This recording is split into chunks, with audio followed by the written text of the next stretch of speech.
Hmm.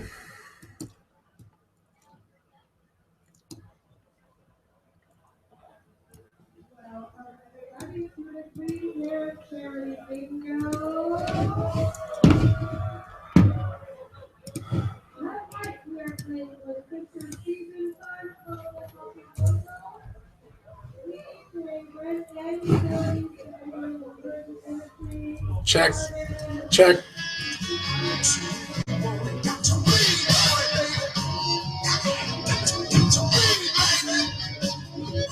Check. Check.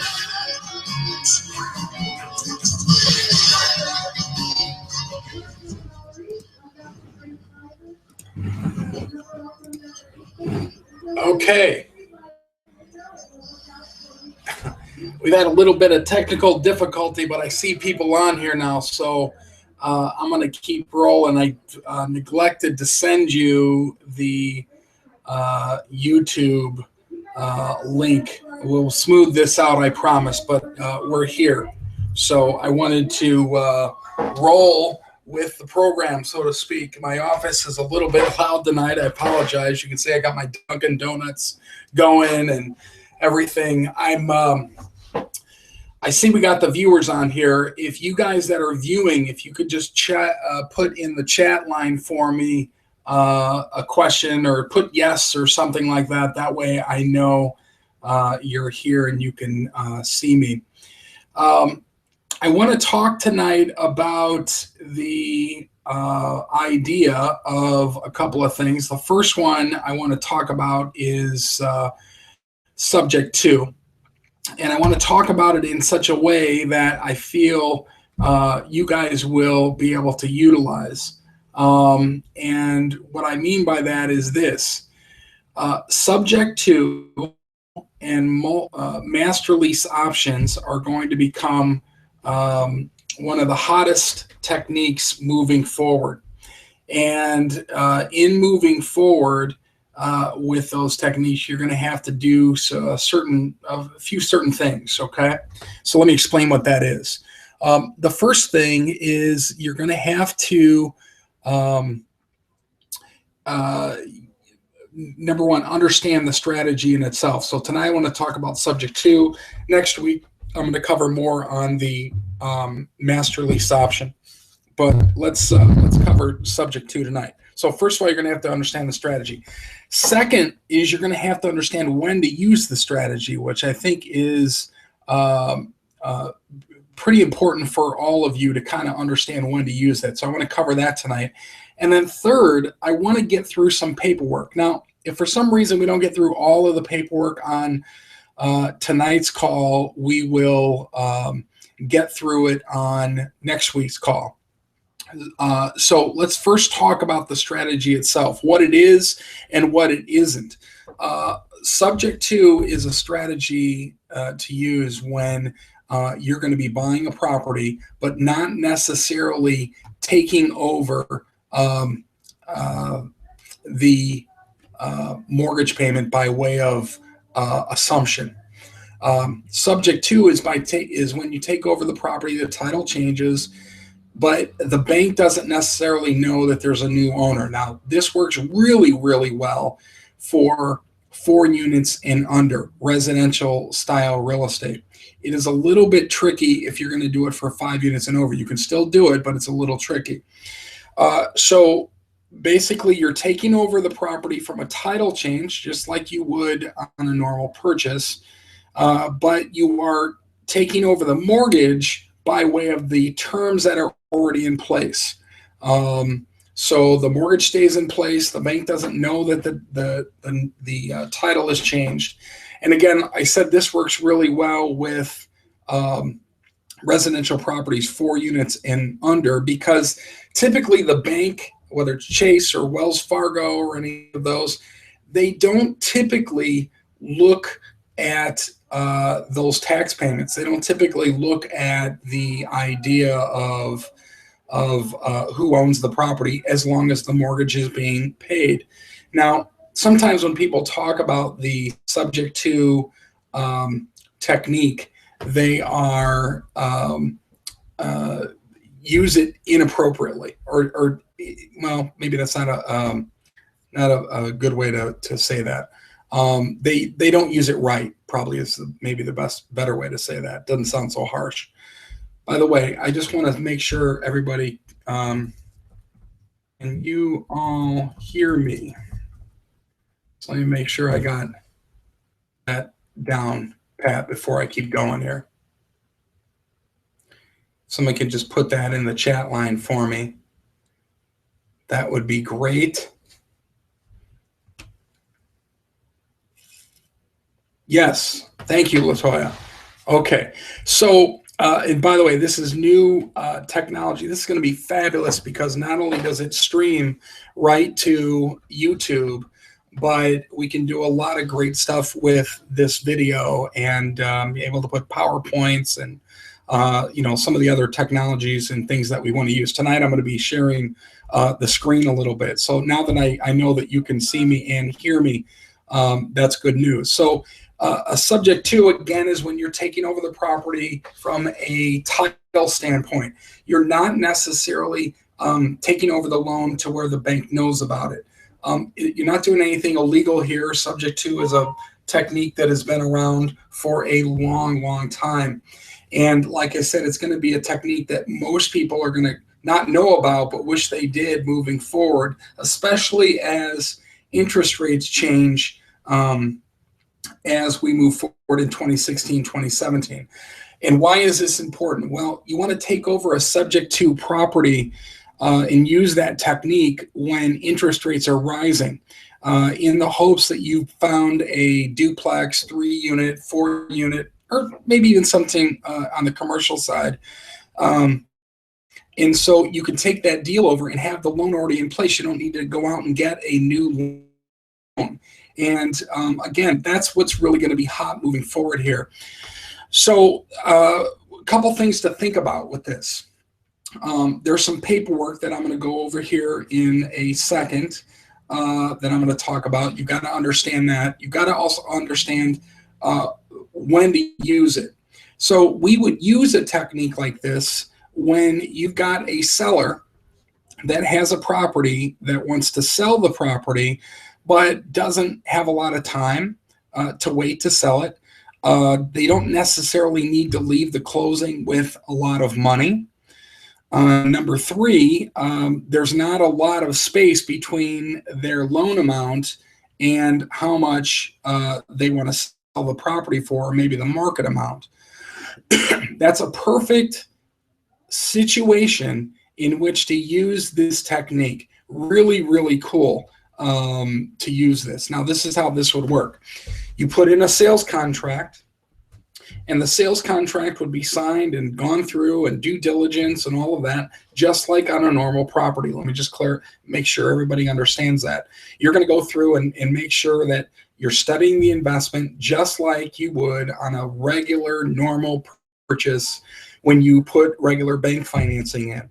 But this time, you're going to get a hold of the seller's mortgage documents, and you're going to go through those mortgage documents, and you are going to make sure that there's nothing in that mortgage document that you can't live with.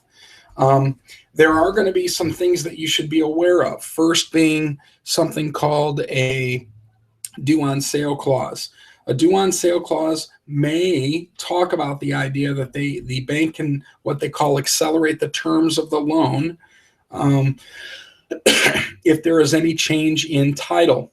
And even though you're changing title, that you'll see in there 98% of the time the language is the bank may accelerate those clauses. They may call the loan due, pay in full.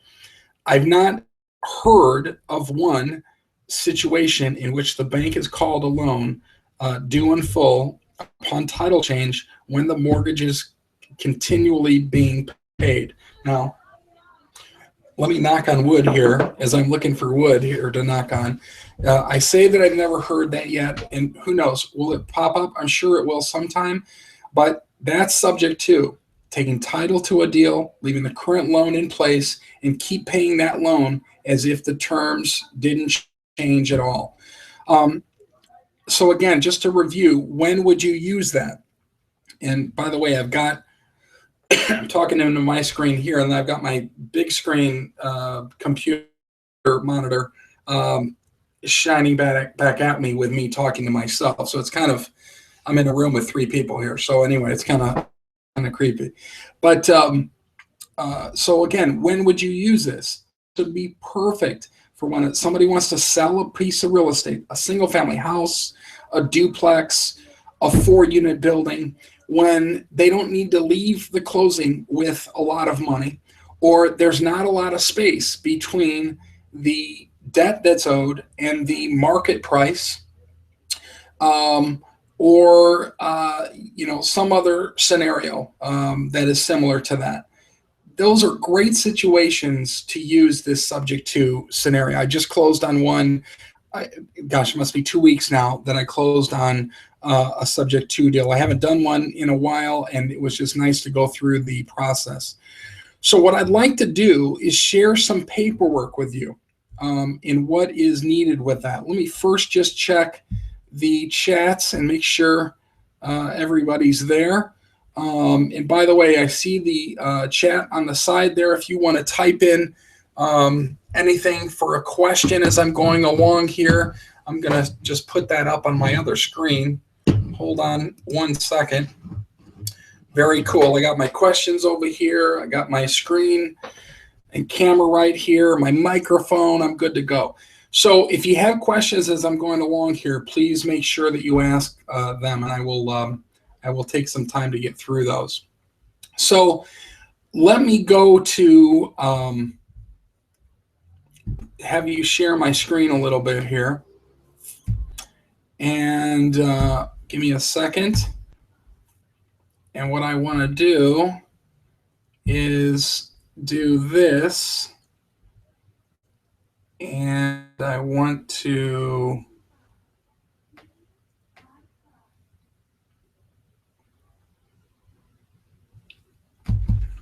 okay. So this is a packet, by the way. I'm redoing this. This is going to be, actually, I think my screen is down now. Hold on. Yeah, my screen's down because I'm sharing the screen, John.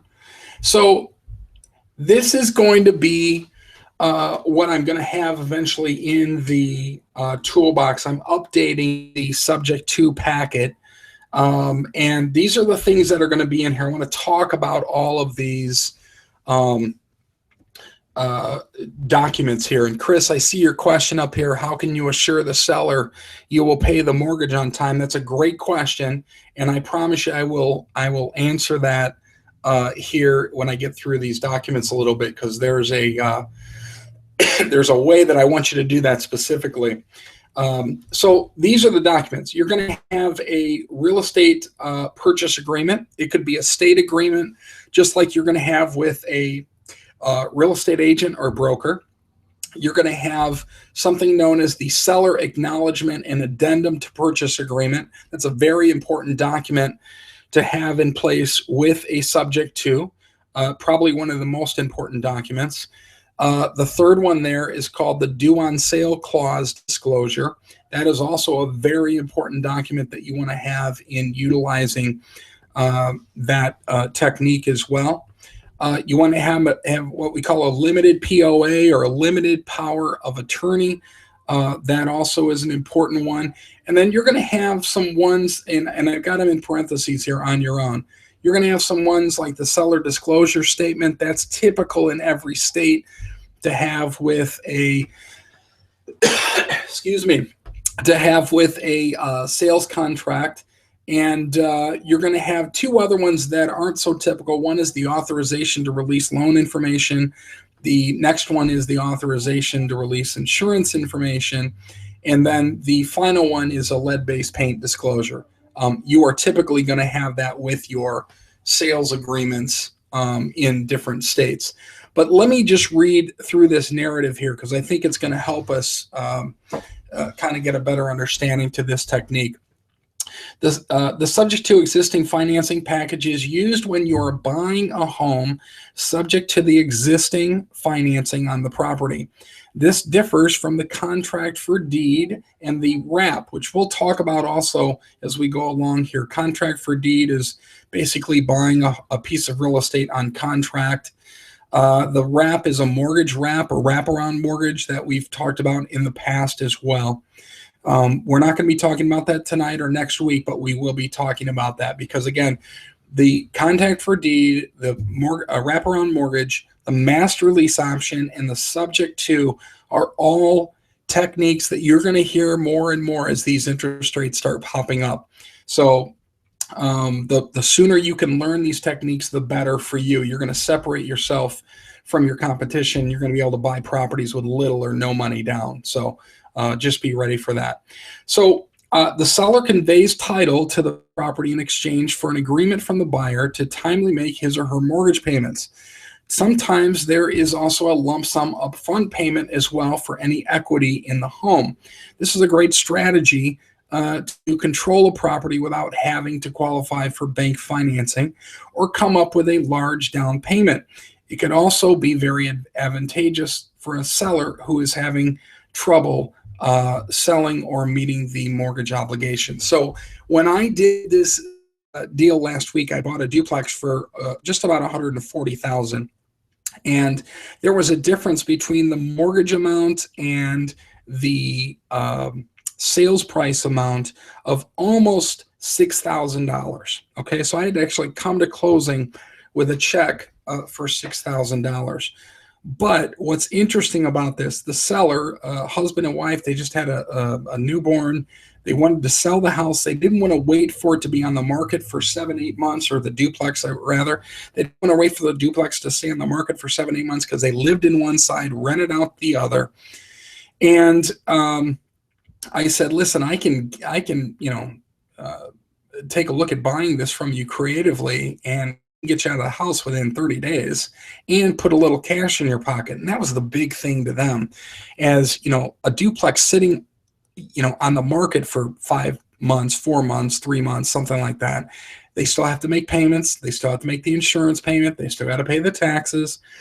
And when you've got a newborn, a lot of these pressures just add up, not to mention that they just bought a single family house. So I think they were feeling a little bit stressful in this situation. And that's a great thing about being a real estate investor is you search out for these problems. Sometimes we find problems instead of finding real estate, and there's always real estate behind it, kind of thing. So that's one of the techniques that you might look at in finding your opportunities is look for people with problems. If they own real estate, you might be able to help them out using these techniques. So you might think, well, Jen, you had to bring $6,000 to closing. How is that a good deal? Well, it's a great deal because I know that I can rent out those two units. It's a duplex for about $850 a side, and the mortgage payment altogether is about $650. So I'm making, and that's taxes, insurance, principal and interest, by the way. So $650 plus I might have some maintenance. I got some management in there. So let's call it $750. Heck, call it $800. I'm going to profit cash flow about $800 a month. Now, that's a deal that, it doesn't always happen. That's an excellent cash flowing deal. I'm not trying to rub this in anybody's face, but I've been doing this a while and I kind of know when somebody's got a problem. So that's why I'm saying look for problems sometimes with people and then say, well, do you guys own any real estate? Because you might be able to solve their problem by setting up a deal to buy their real estate. So keep that in mind. But just to get back to this on the screen here, sometimes there's also a lump sum upfront payment like there was in my example I just gave you. This is a great strategy to control a property without having to qualify for bank financing or coming up with a large down payment. Gosh, on a $140,000 purchase, just under, and the bank may want 20% on that because it's an investment property, without dealing with credits, without dealing with seller financing, anything like that. I might have had to put down 20%. That's $28,000. In this deal, I had to put down $6,000. And, I'm going to make my money back in less than a year. That is a great deal for me. Let's say that that number was cut in half. Instead of 850 or 800 a month in cash flow, I'm making 400 a month. That would still be an outstanding deal to me because, gosh, 400 times 12 is 4,800 bucks. And if I divided that by my, let's see here, if I took my 4,800, I'm slow on the calculator buttons here, 4,800 divided by my 6,000, gosh, I still got a 80% return on my money. You could even cut that number in half again and it would still be pretty good. So that's just an example how a subject to can work out really, really well for you guys. And so again, while you're out looking for properties, you may want to just be looking for problems that people have. In talking to these people, they just wanted to sell their house. That did come up. But the other thing that came up is they just bought a new house. They had this duplex. They had to worry about moving out, fixing it, getting it ready to rent out, all this stuff. That's what, my investment company does. And I've got people ready to go and I can fill that empty unit in like less than 30 days for sure. So it worked really well, but more importantly, I solved the problem. And, the couple that bought that were able to get into their new house, got a little cash in their pocket, and they were able to move on with their lives. And that's really where both sides of a deal works out.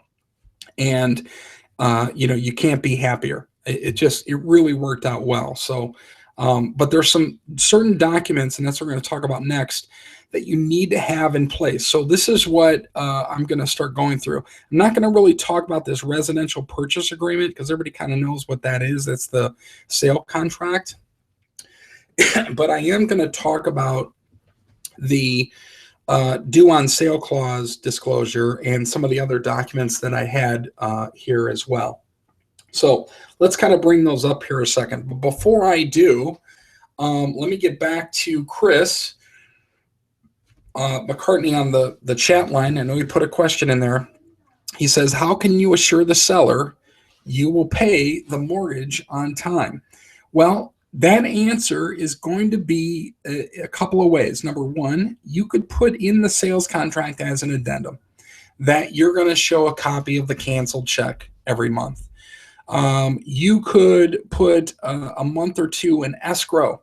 And if for some reason the seller gets a notice because his name is still tied to the loan, even though you might have a different mailing address on there, if he gets notice that that mortgage hasn't been paid, you might have a couple months in escrow that you could use to get that mortgage caught up, and you might go about it that way. A third way, and this is really a tight way. Now, none of this, I had to do none of this with this particular deal just because of the way it worked out. But another way that you can ensure the seller that you're going to pay that mortgage is if you don't pay that mortgage on time, you could have already in escrow what is called a deed in lieu of foreclosure agreement put together, 2-3 pages.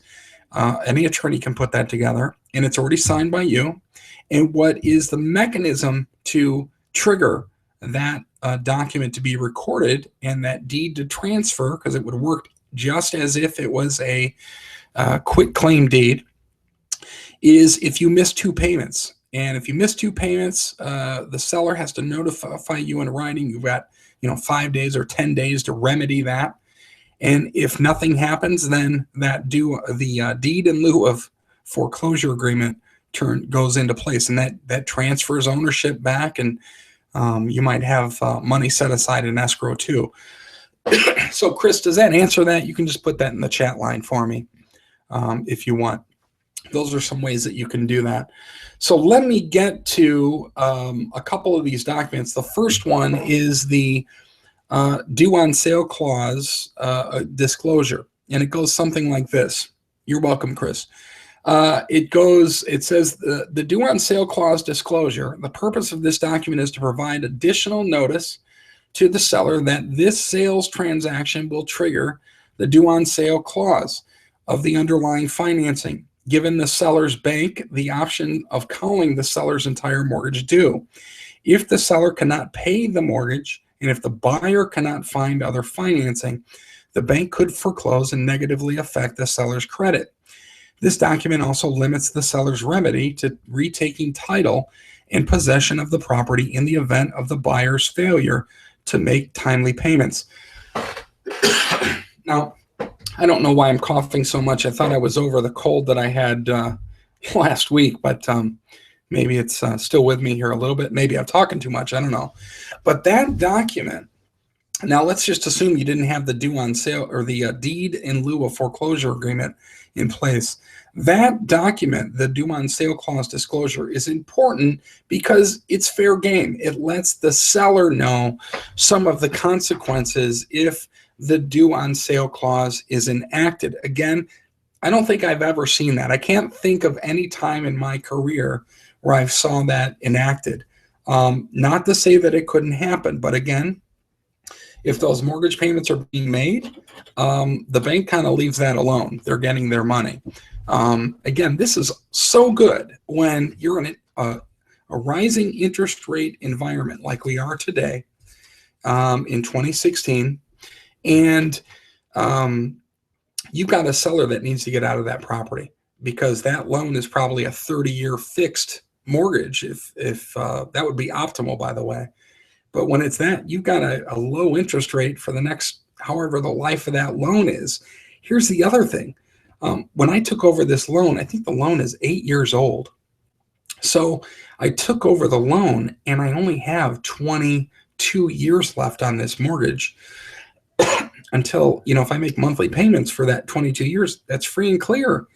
It's almost like a savings account or I don't know. It's really a neat technique. I hope you guys get to use this here in the near future. Let me talk about the limited power of attorney. A power of attorney is a written instrument that allows the seller, the principal, to authorize the buyer, the attorney in fact, to conduct certain business on the seller's behalf. There are two types of power of attorneys, a general and a limited. A general POA gives the agent very broad powers to act in the principal's behalf. A limited POA limits the agent's authority to act only on certain matters. And this is what we want to have in place here. Every act performed by the agent within the authority of the POA is legally binding upon the principal. The POA included with this group of documents that you're going to see in the toolbox is a limited power of attorney. The seller gives the buyer the authority under the POA that is strictly limited to dealing with the property. In filling out the POA, you need only the names, date, and property address. It should be signed, witnessed, and notarized. It's important that you do that. I'm going to talk about a couple of more here documents. I want to actually show you what those documents look like. Just to check here again, I see everybody in the chat line. Does anybody else have any questions at all? I'll just put a chat out to you guys just so that you know that I'm here. Okay, so that way you know I'm a real live person and I am here. So if there's any questions, don't be afraid to put those in. The seller's disclosure statement is something that is typical. So I'm not going to really talk about that one. I am going to talk about these next two, though. The borrower's authorization to release loan information. That's going to be an important one to use in this technique. And the second one there, the authorization to release insurance information. So this form is the first one there, borrower's authorization to release loan information. This form is sent by the seller to his or her mortgage company, expressly authorizing the mortgage company to speak directly with you, the buyer, about the underlying mortgage and receive copies of any documents you request. This should be sent in by seller as soon as possible and receipt verified. That's something that we did last week. We sent in the form that you're about to see into the bank, and also I had the seller change the mailing address as well. So we should be getting any type of loan information and statements right directly to us so we can make that payment. The second form there in this part is the authorization to release insurance information. This is the form sent by the seller to his or her insurance company. Sometimes there are significant issues that arise in subject to deals regarding insurance. The buyer does not want to have to pay for a duplicate policy in the buyer's name, but the parties do not want to send a red flag to the mortgage company that the property has changed hands either. This form changes the homeowner's policy to a lender's policy and adds the buyer as an agent with full authority to transact insurance business on the property. Again, this is a pretty neat form. It changes it to a lender's policy because that's what we're doing. We're renting out the home. We're not, it's not owner occupied anymore, but it gives the new owner the full authority to transact insurance business on the property. So it's actually a pretty neat process. The bank doesn't know anything from there. So let me go through this last one here, the seller acknowledgement to addendum to purchase agreement, and then I want to show you the forms themselves. I'll go through them real quick. So this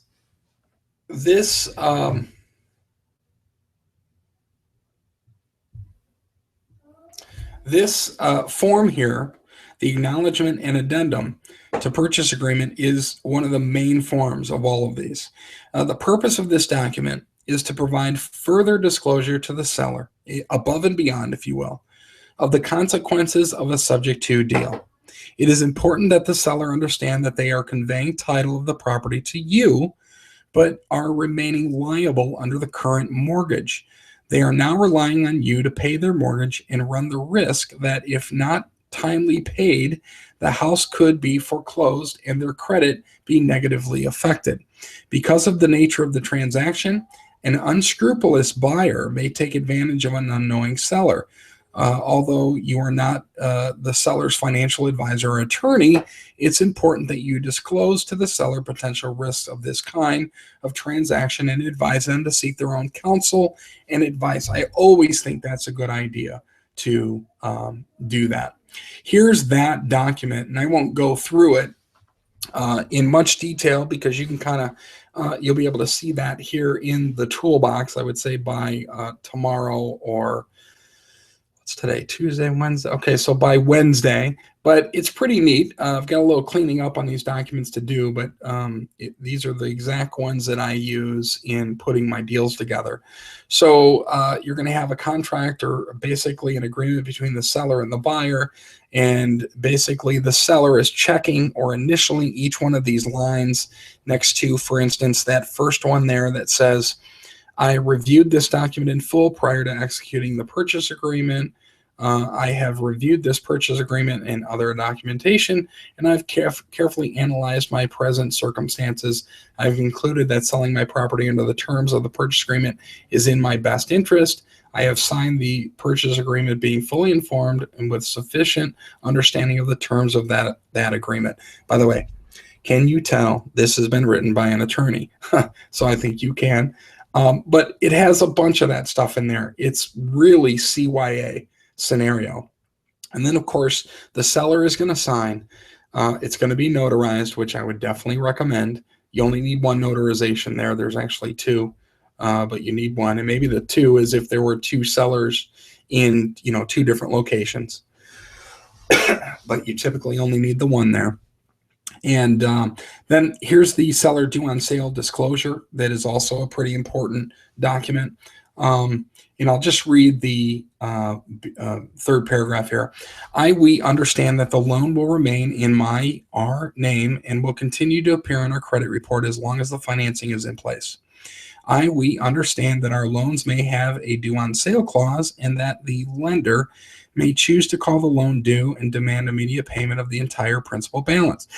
We understand that we remain legally responsible under the loan documents for the loan amount, and if the buyer fails to make continual monthly payments, the bank may seek recourse against us. We agree that from the closing date and thereafter, we no longer own title to the property and may not legally take any tax deduction or interest payment or depreciation. again, it's put together very well. All of these documents are, and again, I would utilize that toolbox if you are going to make a subject to deal. So let's see, this one was the borrower's authorization to release loan information, the insurance change notification. That's also an important one there. I'll read this one real quick because I actually just sent that out Friday. To whom it may concern, we would like to convert the current homeowner's insurance policy to a landlord's policy. We would also like to appoint, you're going to put your name as the buyer or your entity as our agent and add him as loss payee or additional insured on the new landlord policy for a property located at. We hereby fully authorize you to release any information to our agent and appoint our agent and grant all powers to transact any business relating to insurance on the property, including changing, adding, modifying, or canceling policies affecting the subject property. All further correspondence should be sent to the following address, and then you put the buyer's address that you want to have there. So those are really the documents. I do have a little bit of work to do with them before I get them in the toolbox. As you see my writing there on your own. But that's really it. Let me come back out here on camera and make sure that we got everything in place here. Where am I? There we are. Okay. So I'm back. Any questions on anything that I talked about there? You can put it in the chat line. But again, those type of techniques that really were around in, I want to say, really in the 80s when the interest rates were 18, 17, 19%. These techniques were not only utilized, but some of them were actually even created during the 80s. So I'm not saying that the interest rates are going to be getting that high again, but I will say that these techniques are really going to become popular as interest rates rise to even double where they are now, which is not a lot, 7-8%. You're going to start to see these things come about. So the subject to, which is what we talked about tonight, the master lease option, we're going to be talking about that next week.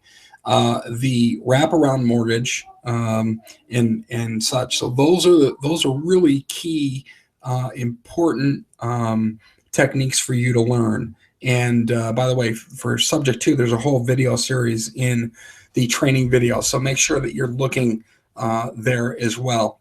By the way, I don't know if you can see this. I'm getting set up here in my small little office. Can I turn this that far? I don't know if I can turn this I can't really turn that far, but I'm setting up a studio here. I'm going to be redoing the training videos, a lot of them, updating them, adding new strategies, things like that. So just be on the lookout for that. So Chris, your question, do you always put subject twos in a trust at a time of purchase? That is a really good question too. And one of the things that you'll find that I talk about in the training videos about subject twos that I did not talk about in tonight's call or webinar is something called the Garn-St. Germain Act of 1982. And what I think Chris is referring to is the Garn-St. Germain Act says that a consumer can put their property in a trust, and the bank or lender cannot convey that into a due on sale clause. In other words, they can't enact a due on sale clause, is a better way to say that, because consumers have the right to put their properties into trusts. And the Garn-St. Germain Act of 1982 allows that to happen without enacting that due on sale clause by a bank. So What does that mean? That means that you know, a lot of these transactions probably should be put in trusts. I would run that by your attorney and make sure that they are on board with that and are all cool with that. But a lot of these people, when they do a subject to transaction, are putting their properties in trust because of that reason. Again, even though you might put it in an LLC, I can't see the bank doing that. However, never say never. They certainly could. And just be aware that, you know, it's something that could happen, but this is a protection against that. So anyway, yeah, that's it. That's the call tonight. We're at about quarter till, so we're at about the end of our call. I wanted to again open it up for questions. Chris, you got a couple of good questions on here. This is how we're going to be doing our webinars using this technology. I promise this will get smoother. I promise. But it's going to allow us to do a couple of things. Number one, these webinars are then going to go on YouTube, and we're going to do some things with them as well. But we're going to be able to add some other components that I think are going to be interesting as well. Guest speakers and PowerPoints and shared screens and things like that. It's just a neater technology that we're using.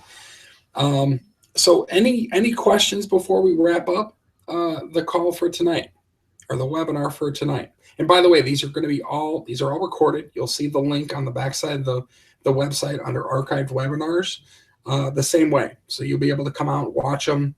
These are all mobile, much friendlier than our last technology. So you'll be able to be on your cell phone and do the webinar. You'll be able to be on your iPad or tablet and do the webinar, and it'll all work out great. So any final questions? No, Chris, you're my all-star question guy tonight. He says, before you make an offer, do you typically just ask the seller how much they owe on their mortgage? Yeah, I actually get a copy or a statement of their mortgage as well. So not only do I have what they owe, but I have their monthly payment as well. So it gives me a lot of good information. You want their up-to-date last statement if you can get that. So another good question. Okay, guys, we will see everybody on next week's call next Monday. We will get this ironed out a little bit, and we'll go from there. All right, guys, thanks so much, and we will talk next week about master lease options. Thank you.